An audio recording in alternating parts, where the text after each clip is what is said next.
dia tak penting. Sampai dia nak terima menantu pun, Masya Allah, saya, kakak-kakak saya, adik-adik semua, kalau saya puji, tidak, mereka Allah anugerahkan rupa cantik sikit.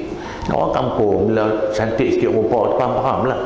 Datang orang Kedah, Minang, kakak saya pangkat besar tentera, pangkat besar pegawai kerjaan. Ayah saya tak terima. Akhir sekali kakak saya datang seorang hamba Allah, belajar mana? Pondok Simpang 4 Kangkung. Tahu Simpang Kangkung? Belajar Pondok Simpang 4 Kangkung. Yang itu ayah terima bagi menantu dia. Kerja tak ada. Simpang 4 Kangkung. Jauh dari sini Simpang Kangkung. Jauh tak? Ada pondok itu kan? Akhir sekali datang pegawai kerjaan, Allah dia tolak, tak nak. Datang askar pangkat besar, tak nak. Datang sama Allah, haram, tak nak kerja. Baru habis mengaji Pondok Simpang 4 Kangkung. Okey, terima bagi menantu dia. Tak nak kerja apa. Tapi Masya Allah, Allah kurniakan mereka anak-anak, Masya Allah, tabarakallah. Semua anak-anak mereka hari ini berpegawai semua. Ayah tak bekerja, anak-anak mereka boleh kerja. Itu ayah saya punya pendirian. Jangan kejar dunia, hang kejar akhirat. Dunia akan kejar hang. Tapi kalau hang kejar dunia, akhirat lari daripada hang. Nak mana? Itu dari kesimpulan soalan tadi. Maka sebab itulah hari ini saya nampak kebanyakan kita penting dunia, penting anak mereka lulus periksa, dapat tuition. Tapi agama jawi, muqaddam tak ada. Dan insyaAllah hari ini timbul kesedaran kita, mudah-mudahan insyaAllah kita balik semula kepada era dulu di mana kita pentingkan agama, penting muqaddam. InsyaAllah bila mana kita kejar akhirat, dunia akan kejar kita insyaAllah. Okey, boleh ya? Ada lagi soalan lisan? Ada soalan lisan? Tak ada? Siapa soalan lagi? Tak ada ya? Tak ada. Ini ada soalan tulisan. Habis soalan ni cukup lah kot.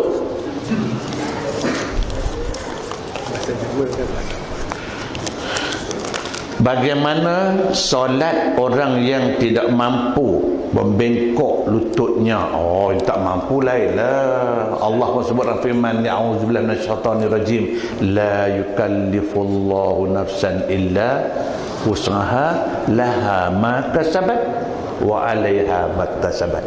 Allah tak paksa. Sekarang mana dia boleh. Orang yang boleh sembahyang sempurna macam tuan-tuan, ikut syarat dia. Yang tak mampu duduk tak kursi. Bila tak kursi, tak cakap lah. Apa yang dia boleh buat, dia buat lah. Allah tak paksa, jangan mesti duduk juga. Tak. Orang yang tak boleh bengkokkan lututnya, duduk tak kursi. Bila duduk tak kursi, taklah timbul masalah tapak kaki tadi itu. Tak masalah. Yang masalahnya orang yang macam tuan-tuan yang boleh, cuma kadang-kadang orang tak faham itu juga. Sebab tu saya kalau pergi masjid ceramah, kadang-kadang saya nak tengok ke kanan, ada hamba Allah tu dia datang rumah bawa kursi. Datang di rumah bawa kursi, masuk masjid, ambil sah depan penjuru-ujung, letak kursi, tang, duduk sampai tu imam dan Tok Bilal dah qamat, dia pun duduk seduduk-duduknya. Orang takbir dia pun duduk. Allahu Akbar. Lepas sembahyang saya tegur dia, tuan, tak sah tuan duduk sembahyang tu. Oh, dia kata tak boleh berdiri Ustaz. Tadi daripada rumah berjalan main bawa kursi, boleh. Dia kata sekejap boleh lah. Sekejap cukup lah. Sebab dalam sembahyang berdiri itu rukun bagi orang yang berkuasa. Letak kursi berdiri. Bila dia berdiri Allahu Akbar, tak larat, baru duduk. Ini duduk relax, benda baru terus duduk sampai habis sembahyang. Belah lalu. Kata tak boleh. Habis daripada rumah berjalan bawa kursi mari sini boleh? Takkan diri sejak tak boleh. Itu tak faham, jahil. Tapi tak nak belajar. Okey ya. Sekali mampu, yang tak ada bengkok lutut, duduk atas kursi. Habis cerita. Cara menguatkan ingatan dan perkara yang perlu bila kita selak melihat untuk menjaga ingatan. Apa tu? Cara menguatkan ingatan dan perkara yang perlu kita elak melihat untuk menjaga ingatan. Oh, benar. Dia akan macam tengok benda-benda yang haram lah. Contohnya bekok Cara menguatkan ingatan dan perkara yang perlu kita elak melihat benda-benda yang harap melihat untuk menjaga ingatan.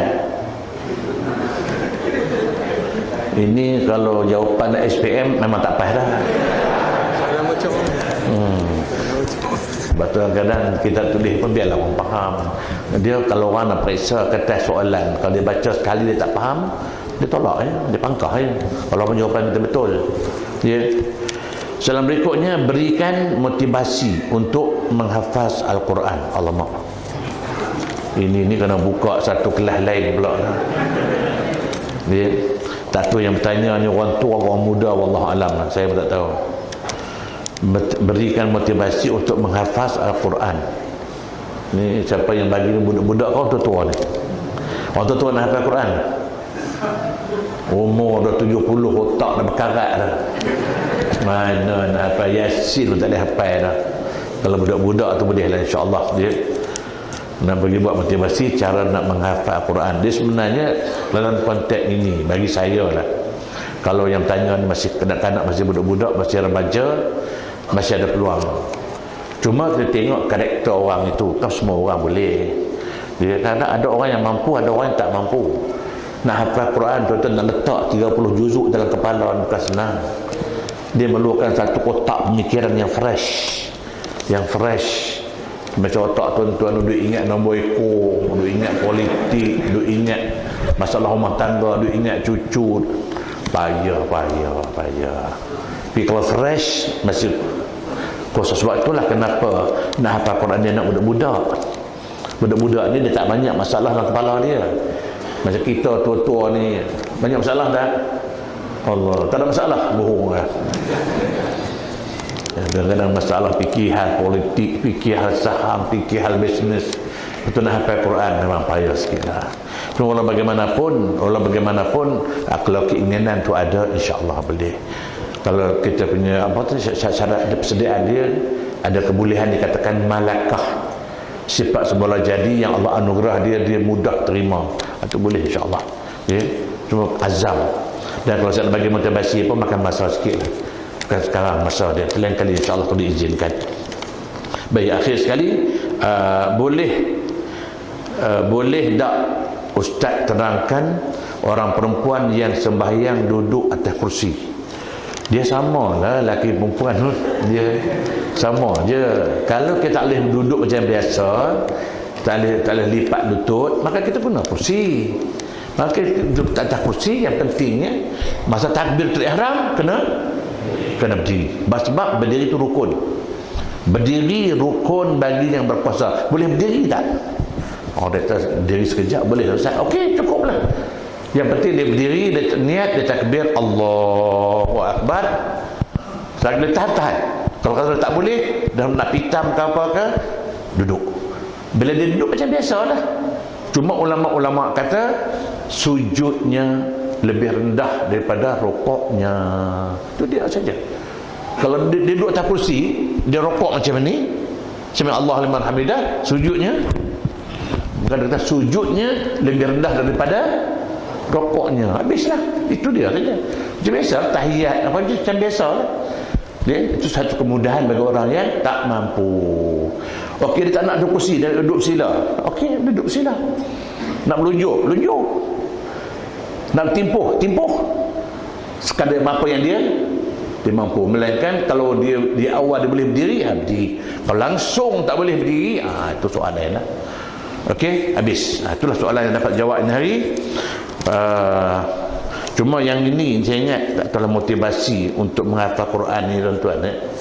Saya memang ada tipenya petua-petua dia. Tapi saya nak bagi malam ni pun masa tak mengizinkan. Kalau rasa tuan-tuan nak, boleh bagi masa 10 minit lagi. Kalau rasa nak, saya boleh bagi. Dia kalau perlulah. Baik. Dia apa yang saya fahamkan, nak hafal Quran ni tuan-tuan, dia kena ada amalan, dia ada petua bagi membantu kita untuk menghafal Quran. Amalan dia senang je. Saya nama dia petua, bukan fatwa ya, bukan fatwa, dia petua. Dia Kalau fatwa tu mufti yang boleh cakap. Kalau petua, P-E-T-U-A, Syekh Wan pun boleh cakap. Kenal Syekh Wan? Tak kenal alamat. Dia baik. Petua dia apa dia? Orang hafal Quran ya. Cuba tengok. Kalau boleh ya, petua ini tujuannya pertama sekali nak memudahkan ingatan. Kalau kita nak hafal cepat boleh, dan yang kedua bila dah hafal ingat, jangan mudah lupa. Okey, apa petua dia? Pertama sekali, ni siapa yang soalan ni, siapa yang tanya ni, kalau boleh tulis ya. Sebab petua ini saya hanya beri kepada orang-orang yang menerima secara musyafahah. Apa dia musyafahah? Direct daripada mulut saya. Ada pada orang yang terima daripada tape, daripada record, daripada ni, tu tak boleh. Sebab dia terima musyafahah yang dengar direct daripada mulut saya, bukan dengar melalui tape, bukan melalui rakaman. Baik. Siapa yang cerita pada orang, bagi pada orang, maka amalannya tak akan jadi. Dia hanya boleh terima direct daripada saya. Baik. Amalan dia pertama sekali kita kena amalkan sebelum sembahyang fardu subuh. Maknanya nak galak terbangun pagi-pagi lah. Bangun pagi-pagi, kalau tadi rumah ke, di masjid ke, pergi masjid, masuk masjid, kita buat sunat tahiyat masjid. Kalau kita di rumah bangun subuh, kita buat sunat qabliyah subuh. Yang penting sembahyang 2 rakaat sebelum fardu subuh. Tak kira sembahyang apa, tahiyat masjid ke, sunat qabliyah, tak kira lah. Yang penting sembahyang 2 rakaat sebelum sembahyang fardu subuh. Faham tak? Kalau kita pergi masjid, sampai masjid, kita masuk masjid, baca tahiyat masjid. Ataupun kalau masa tak mengizinkan, kalau dah sembahyang, dah azan, kita buat qabliyah masjid. Sama juga 2 rakaat juga. Yang penting sembahyang 2 rakaat sebelum fardu subuh. Habis 2 rakaat kita bagi salam. Lepas salam kita amalkan. Apa dia? Pertama sekali kita istighfar 3 kali. Siapa nak tulis, tolong tulis ya. Tapi jangan bagi pada orang, jangan cerita pada orang. Kalau siapa nak amalkan, amalkan. Tak nak, habis. Baik. Istighfar astagfirullahalazim berapa kali? 3 kali. Lepas istighfar 3 kali, kita salawat. Salawat sekurang-kurang sekali. Ataupun kita boleh baca sampai 3 kali. Sekali pun tak apa, 3 kali pun tak apa. Habis lepas salawat 3 kali, kita baca 3 qul. Baca apa? Apa dia 3 qul?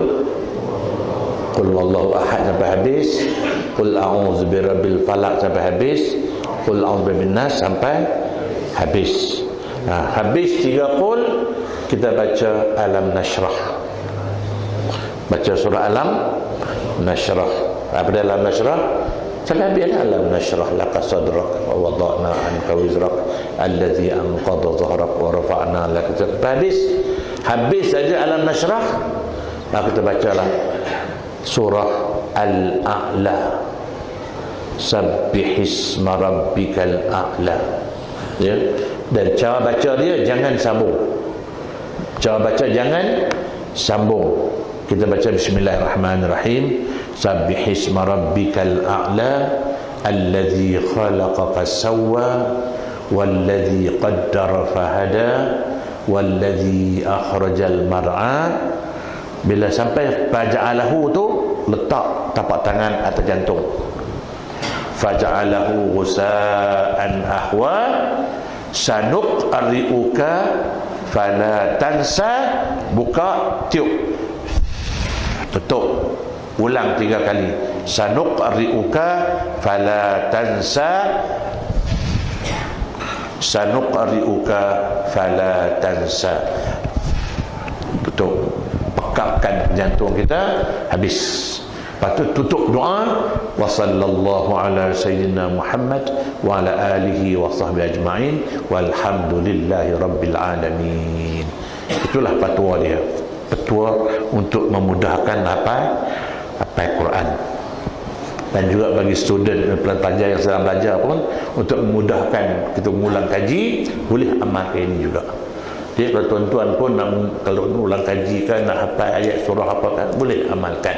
Semulang lagi sekali, sebelum sembahyang fardu subuh, sembahyang dulu 2 rakaat. Tak kira lah sembahyang apa, sembahyang sunat tahiyat masjid ke, sunat qabliyah ke, sunat mutlak ke, yang penting sebelum sembahyang fardu subuh. Apa dia berapa sekali? Kenapa? Istighfar berapa kali? 3 kali. Habis astagfirullahalazim, astagfirullahalazim, astagfirullahalazim, kita kata apa? Allahumma salli ala sayyidina Muhammad sekali. Tu baca sambung bismillahirrahmanirrahim, qul huwallahu ahad, Allahu samad, sampailah habis 3 qul minal jinnati wan nas, bismillahirrahmanirrahim, alam nashrah laka sadrak, sampai habis. Habis baca bismillahirrahmanirrahim, sabbihisma rabbikal a'la alladhi khalaqa fasawwa walladhi qaddara fahada walladhi akhrajal mar'a faj'alahu ghusaan ahwa sanuqri'uka fala tansa sanuqri'uka fala tansa sanuqri'uka fala tansa, dan kami akan bacakan pada kamu, kamu takkan lupa. Itu makna ayat ini. Baca 3 kali habis. Tutup doa dengan wa sallallahu ala sayyidina Muhammad wa ala alihi wa sahbihi ajma'in walhamdulillahi rabbil alamin. Itu dia saja amalan dia. Cubalah buat tiap-tiap pagi. Kalau tuan nak cuba amalkan 3 pagi betul-betul. Lepas itu cuba amalkan. Hafalah Yasin apa kasar. InsyaAllah ada kemudahan, ada perkembangan. Tapi dengan syarat kena ada pantang larang. Dia ada pantang larang. Dia nak amal ini, nak menjadi, kena ada pantang larang. Ni berat ni. Pantang larang dia apa dia? Yang pertama sekali dia jangan makan kepala ikan. Itulah, jangan makan kepala ikan. Kenapa? Jangan tanya saya. Itu yang saya terima dari guru saya. Jangan makan kepala ikan. Kalau kita nampak gulai kari kepala ikan, kuah boleh makan, kepala ikan yang usik, ya, kuah boleh ambil, ya. Jangan makan kepala ikan kalau nak menjerah petua ini. Yang kedua, jangan minum sebarang minuman yang terdapat di dalamnya semut yang sudah mati. Jangan minum sebarang minuman, tak kira apa, yang terdapat di dalamnya semut yang sudah mati. Kalau semut hidup tak apa, kita nak ambil air minum, tak tengok, wah, ada semut mati dalam tu, jangan minum. Tak kira minuman apa.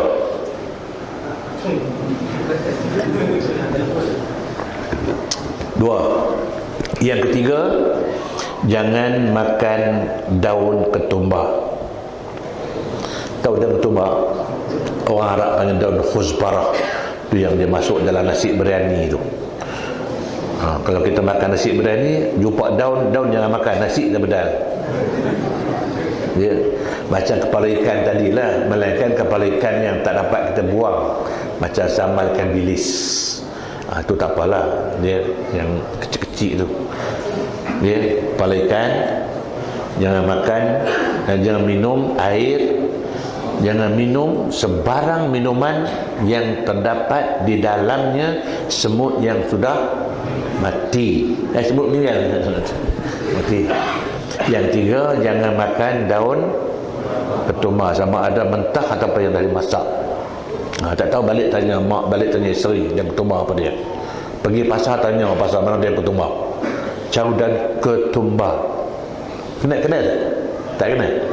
Yang hijau panjang tu, yang biasanya orang masuk dalam nasi biryani. Yang akhir sekali dia teruk sikit. Yang akhir, yang keempat, jangan membaca sebarang tulisan ketika berada di atas kawasan tanah kuburan. Masa kita datang kubur, tak boleh baca sebarang tulisan, Yasin ke, surat ke, apa ke, termasuklah tulisan di batu nisan tu pun. Jangan baca sebarang tulisan ketika berada di atas kawasan tanah perkuburan. Jadi kalau nak baca juga nama di tanda batu nisan tu, cabut bawa keluar. Cabut batu nisan tu, bawa keluar kubur, pergi baca luar sana. Tengok, wah ni nama orang lain, pergi baca balik. Lepas tu cabut yang lain pula, bawa keluar pula. Sepanjang berada di atas kawasan tanah perkuburan, jangan baca sebarang tulisan, termasuklah Yasin. Dan kalau hafal bukan baca. Hafal lain, hafal boleh lah dibaca, jangan baca. Jangan baca. Yang tak boleh baca. Kenapa? Jangan tanya saya. Itulah pantang larang dia. Sebab memang kita nak bentuk ilmu ni tuan-tuan, pantang larang ni banyak. Ya, jadi empatnya, yang pertama jangan makan kepala ikan. Yang kedua, jangan minum sebarang minuman yang terdapat di dalamnya semut yang dah mati. Yang ketiga, jangan makan daun ketumbar. Dan yang keempat, jangan membaca sebarang tulisan. Membaca sebarang tulisan di kertas ke, di batu nisan ke,